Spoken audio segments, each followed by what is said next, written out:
I've just finished a book on the friendship between John Perkins, African-American from Mississippi, born in 1930. John's still alive. He's 94. Amazing history. He's written quite a few books, but the friendship between him and a very rich California philanthropist, Howard Armen. And this wasn't just a case of Howard Armen funding John Perkins' work. John started a lot of self-development groups. There's over 1,000 of them in the U.S., but became friends. Families went on holiday together, and it's quite a remarkable relation that's still going on. So that's an aside thing, but 90% of my work is on religious freedom.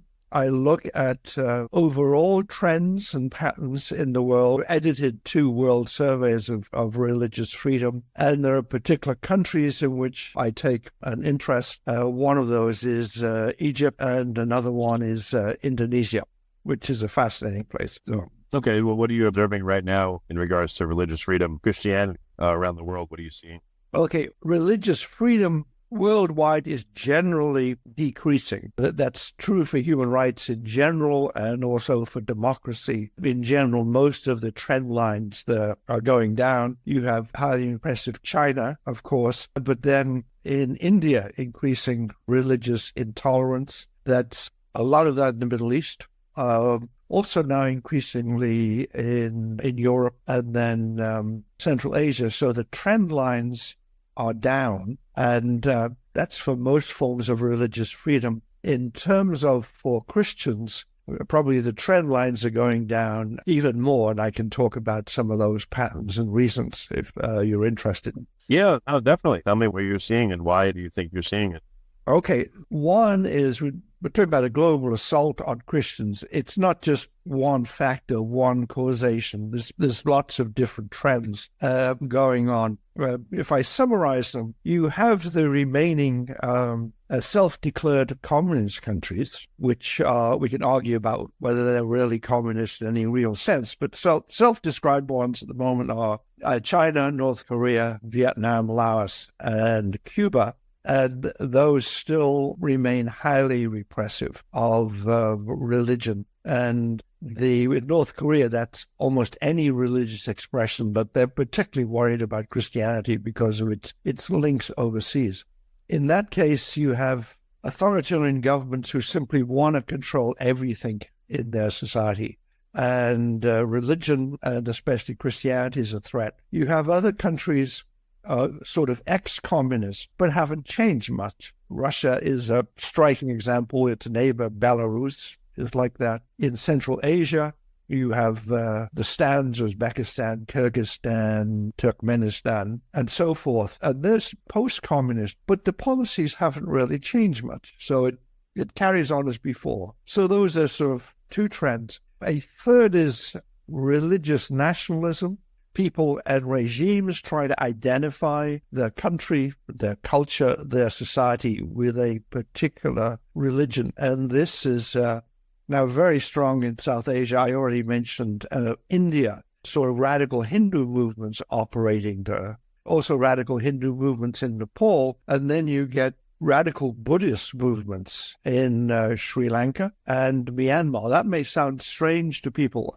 Most Buddhists, like most Hindus, are, of course, not being repressive or violent, but there are such movements there. What does it look like, radical Buddhism? It's weird. Is there a battle cry like Namaste before they hack apart their enemies? Or No, usually not massacring people, but in Sri Lanka, tension between Buddhists and Hindus was one of the factors in the civil war. You've had Buddhist monks leading mobs to burn down churches and say, this is a Buddhist area, it's a Buddhist village, there shouldn't be a church there. In Myanmar, you have a very authoritarian government. It's a military junta, which has never been elected, but it tries to dress itself up in Buddhism to get self-legitimacy. And most Buddhists would reject that. Their leaders have been imprisoned. But you have radical Buddhist movements, including one monk who describes himself as the Buddhist Osama bin Laden, been leading mob attacks, particularly on, Christians as well, more particularly Muslims. In the south, there's a Muslim population. I wonder if Buddhists could be particularly dangerous or amenable to this because, again, this is just my speculation, but it seems like Buddhism is kind of a form of nihilism. Maybe I'm totally wrong. I don't know. Or it lends itself to nihilism. Well, I don't think so. Buddhism is pretty hard to get hold of. It just seems like the premise is, life is suffering and it sucks. Then you slowly seek to move away from that, and then that suffering ceases, and you become, the old joke, what does the Buddhist say to the hot dog vendor? Make me one with everything.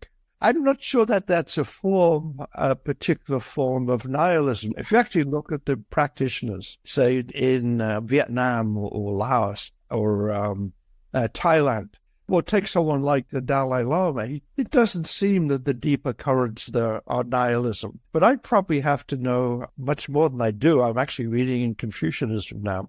But I would say Buddhist majority countries, sort of on a world scale, have a fairly decent religious freedom record. When they're repressive, it's not the Buddhist, it's the communist. Like in Vietnam. Vietnam's majority Buddhist. But it's not the Buddhists closing down churches. It's the government which still calls itself communist. Same pattern in Laos. You get that sort of religious nationalism, that Myanmar belongs to the Buddhists, India belongs to Hindus.